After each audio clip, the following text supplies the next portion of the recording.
watching the station covering all of the DMV. This is DC News Now. Hi, everyone. Thank you for joining us tonight for DC News Now at 9 o'clock. I'm Chris Flanagan. And I'm Susan Tran. A man is accused of grabbing and raping a woman on a popular Northern Virginia trail has been arrested. Investigators say it happened on Monday night, and he attacked a woman who was walking home from a nearby business. And tonight, police are asking you to take a close look at this man. As our Max Marcilla reports, he was found guilty of a separate sex crime just days earlier.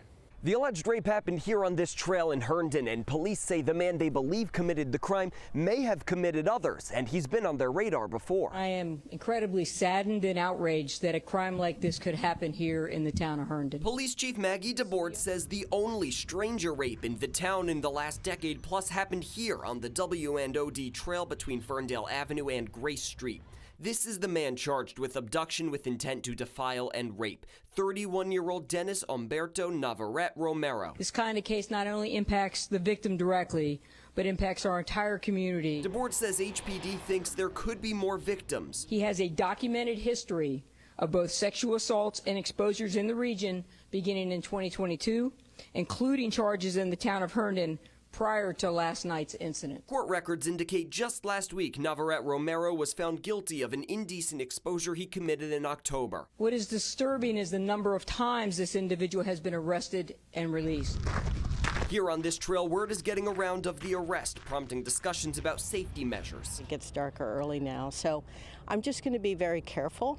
I also didn't wear earbuds specifically so I could hear. We asked them to please increase the amount of times they pull in here, flash the lights around, and then go back out. And action from police. We will have additional uniformed officers out and visible on the trails in the days and weeks ahead to allay any fears. Now that strategy from police is not new. They say they've deployed uniformed officers throughout the W&OD trail over the course of the summer months, but now they're encouraging extra vigilance, especially once the sun goes down. Reporting in Herndon, Max Marcilla, DC News Now. And new details in Maryland. Prince George's County Police are sharing a new photo of a van involved in a deadly hit and run. Police say this van was traveling northbound when it hit 37-year-old Portia Newton on St. Barnabas Road in Temple Hills. Detectives believe the white van is either a GMC Savannah or a Chevy Express. It happened on Saturday just before 9 at night. The driver then took off. Let's take a live look outside right now on this cool Tuesday night. This is Arlington, Virginia, that Ruston neighborhood there, and it looks clear. We are, though, seeing some scattered showers this week. Yeah, Chief Meteorologist Janessa Webb is here, and that's the only thing some of our friends are going to see. Might see some snow as well. Yeah, we're actually forecasting snow, and it's a pretty hefty snow across some parts of the DMV. We're actually seeing rain right now across the DC metro area. I know it's very hard to see on that camera, but from current radar, and if you were to step outside, rain is pretty noticeable with this line that is now forming across the region out towards southern Maryland, parts of Prince George's County. Let's kind of slow down this radar so you can take a closer look. DC kind of in a slight lull, but you have the backside, and so that's Fairfax County into the Ruston area south of 66. A good batch about to hit Mount Vernon into Dale City, and then eventually make its way into Calvert, Charles County. There is coastal flood watches that are in place for parts of Anne Arundel County all the way up towards Baltimore, and that's more due to high tide. This rain that I'm talking about currently is very light in nature, and it does look like it wanted to speed out of here, and by midnight will be nice and dry. 56 right now, so pretty mild across the region, but we are preparing for a larger cold front that's going to be more rain to our region really late tomorrow evening, along with very gusty winds across the region for all day Wednesday. Have more of that forecast. It's coming up. We'll see you then, Janessa. Meanwhile, a major win for D.C. this afternoon. A Senate committee voting on a bill that would give control of the RFK Stadium site back to the city. DC News Now's Marielle Carbone has been following this story, and Marielle, district leaders must be pretty excited about this development. What are they telling you?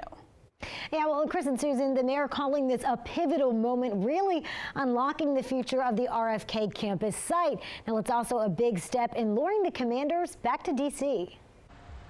For years now, the RFK Stadium site has sat vacant. It's an eyesore. A blighted structure looming over Northeast D.C. And it's been so long that it's all worn down looking. That could soon change. On this vote, the ayes are 17 and the noes are 2. Let's go, Commanders. Tuesday, the Senate Committee on Energy and Natural Resources voted to transfer control of the federal land to the district for the next 99 years, paving the way for redevelopment of the space. It would relieve the Park Service of the condemned RFK Stadium and the costs associated with addressing the property. The district has proposed many ideas for the site, from affordable housing to a recreation complex, and of course, luring the Washington Commanders back to D.C. Our staffs have gone down and done a complete tour of the site, which is in disrepair and needs to have an infusion of capital. Senator Joe Manchin of West Virginia, who leads the committee, says he's been in contact with Commanders owner Josh Harris. He is working, I think, in good faith. So with that, I think this is befitting for us to move this forward. In a statement, the team writing, the vote today brings us one step closer towards continuing conversations with D.C., along with Maryland and Virginia as a potential future home for a franchise. And leaders in both Maryland and Virginia, they are still hoping that the Commanders choose their states for that new stadium. Chris and Susan, there is still a final vote needed by the full Senate for this bill to pass, and this needs to happen before the end of the congressional session, or the efforts they have to start from scratch in 2025. In studio tonight, I'm Marielle Carbone, DC News Now. Marielle, thank you. Meanwhile, D.C. Mayor Muriel Bowser releasing a statement saying today's vote marks a pivotal moment in our efforts to unlock the potential of the RFK campus by transforming this underutilized space into a vibrant hub of affordable housing, world-class recreational facilities, green spaces, and economic opportunity for district residents and visitors alike. But Governor Wes Moore is looking to keep the Commanders in Maryland, saying in part, while we know the team is exploring options in D.C., we are confident that Landover is the right choice and will provide the best and fastest path to a new stadium. All new tonight in the district, the director of a prestigious preschool in D.C. arrested. He's accused of discussing child abuse on the messaging app Discord. James Carroll heads the National Child Research Center preschool. The FBI says he told an undercover agent posing as a father to abuse his young child. Those conversations allegedly spanned over 2 weeks earlier this month. And developing now, the U.S. Capitol Christmas tree is on its way here to D.C. During its long journey from Alaska, the tree made a stop in western Maryland. D.C. News Now's Skylar Salas was able to catch all the excitement tonight in Hagerstown. Yeah, that's exactly right, guys. As the U.S. Capitol Christmas tree makes its way to the nation's capital, it's first going to be making a stop here in Hagerstown, Maryland, and people I talked to say they are more than excited to see it pass by. As the band played and the people gathered, the U.S. Capitol Christmas tree made its way down Potomac Street in Hagerstown, Maryland. This is the first time the tree has made the city a stop on its way to Washington. This is the first time the Capitol Christmas tree has ever passed through downtown Hagerstown.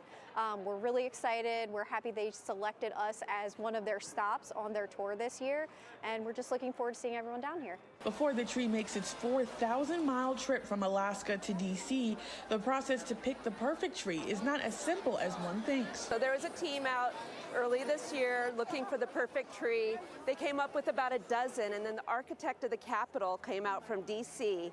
to look at those sample trees, and he chose the most beautiful Sitka spruce for the nation's capital. It's 80 feet tall, it's 39 years old, and we're super excited to have it here in Hagerstown tonight. And for some people in Hagerstown, this was their first time seeing what will be the national Christmas tree, and they described the moment as... It's big. I mean, it's more than big, it's like grandiose. I'm excited to see I wish I could see what it looks like when it's fully put up. It's amazing, first of all, because it brings community out. I think this adds another holiday celebration that we get people in the street. The tree is expected to arrive in Washington, D.C. by the end of the week. Reporting in Hagerstown, Maryland, Skylar Salas, D.C. News Now. And feel the excitement, Skylar. Thank you. The White House Christmas tree is coming from western North Carolina this year. It's going to be trucked here and then put up in the Blue Room. The Cartner's Tree Farm says it knew last year that one of its evergreens was going to be in D.C. And of course, it is coming from a region still struggling to recover from Hurricane Helene. The farm hopes the tree is an inspirational symbol for North Carolina. We would want this tree to represent the faith and hope and love and joy and family and generosity, all those good things of mankind that we need to stop and recognize.